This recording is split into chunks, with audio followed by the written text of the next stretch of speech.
कुंभकर्ण के बारे में फैलाए गए झूठ। कुंभकर्ण महाभारत का वो किरदार है जिसको अक्सर खाने और नींद के साथ जोड़कर देखा जाता है। जब भी किसी आलसी व्यक्ति की बात होती है तो उसे कुंभकर्ण की संज्ञा दे दी जाती है। पर कुंभकर्ण के साथ कई ऐसे गुण जुड़े हुए हैं जो उसे एक अनोखा किरदार बनाता है। आज हम जानेंगे कुंभकर्ण के साथ जुड़ी हुई कई ऐसी भ्रांतियां जिसके कारण हम उसके व्यक्तित्व को पूरी तरह समझ पाने में सक्षम नहीं होते। तो वीडियो को अंत तक देखना ना भूलें और अगर आप हमारे इस चैनल पर नए हैं तो चैनल को सब्सक्राइब जरूर करें, साथ ही हमारे बेल आइकन को भी जरूर दबाएं ताकि आपको आने वाली वीडियो से जुड़े अपडेट समय पर मिलते रहें। कुंभकर्ण से जुड़ी हुई पहली भ्रांति ये है कि कुंभकर्ण हमेशा एक दुष्ट राक्षस था, जबकि सच तो ये है कि कुंभकर्ण एक दुष्ट राजा के धोखे और ऋषि के श्राप के कारण राक्षस बना था। एक कहानी के अनुसार राजा प्रताप भानु को एक दुष्ट राजा ने तपस्वी बनकर सलाह दी कि वो ब्राह्मणों को खाने पर आमंत्रित करे। प्रताप भानु के चले जाने पर दुष्ट राजा ने ब्राह्मणों की हत्या करके उनका मांस प्रताप भानु की रसोई में रखवा दिया। प्रताप भानु ने वही खाना ऋषियों को परोस दिया, पर इससे पहले कि वो अन्न ग्रहण करते आकाशवाणी ने उनको चेतावनी दी और खाना खाने से रोक दिया। ब्राह्मणों ने प्रताप भानु और उसके भाई अरिमर्दन को राक्षस योनि में जन्म लेने का श्राप दे दिया, पर जब उन्हें पता चला कि वो निर्दोष है तो उन्होंने ये वरदान दिया कि उनकी मुक्ति श्री विष्णु के हाथों होगी। प्रताप भानु ने जहाँ रावण के रूप में जन्म लिया, वहीं अरिमर्दन का जन्म कुंभकर्ण के रूप में हुआ।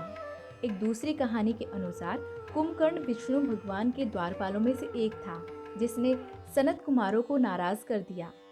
फिर इन ऋषियों ने उन्हें तीनों जन्मों तक धरती लोक में जन्म लेने का श्राप दिया, जिसके कारण उसे दूसरे जन्म में कुंभकर्ण का जन्म मिला।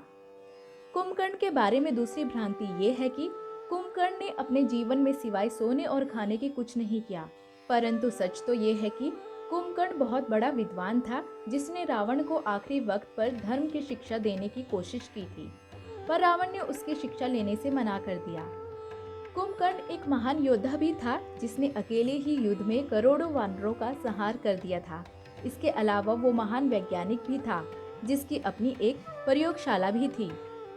कुंभकर्ण के बारे में तीसरी भ्रांति ये है कि कुंभकर्ण रामायण के युद्ध में लड़ने इसलिए गया था क्योंकि वो अपने भाई रावण की मदद करना चाहता था। दरअसल कुंभकर्ण ने जब 6 महीने तक सोए रहने का वरदान मांगा था तो उसके साथ ये शर्त भी जुड़ी हुई थी कि जिस दिन किसी ने उसकी नींद तोड़ी तो उस दिन उसकी मौत निश्चित हो जाएगी। जब कुंभकर्ण को नींद से जगाया गया तो वो समझ गया था कि उसकी मौत नजदीक है। यही कारण था कि उसने अपने सिपाहियों को आदेश दिया था कि उसके शरीर को मरने के बाद रण क्षेत्र में छोड़ा न जाए, वरना बंदर उसके शरीर को रौंद देंगे या कुचल देंगे। कुंभकर्ण को भी ये एहसास हो गया था कि श्री राम कोई सामान्य इंसान नहीं है। यही सोचकर कुंभकर्ण ने एक दिव्य पुरुष के हाथों मरना स्वीकार किया कि शायद इससे उसका उद्धार हो जाए। ये सब व्यवस्था कर कुंभकर्ण युद्ध के लिए तैयार हुआ और रण क्षेत्र में पहुंचा। वहां पहुंचकर उसने हाहाकार मचा दिया। असंख्य बंदरों को ऐसे ही खा गया, कई उसके पैरों के नीचे आ गए, कितनों को उसने हाथों से मसल दिया।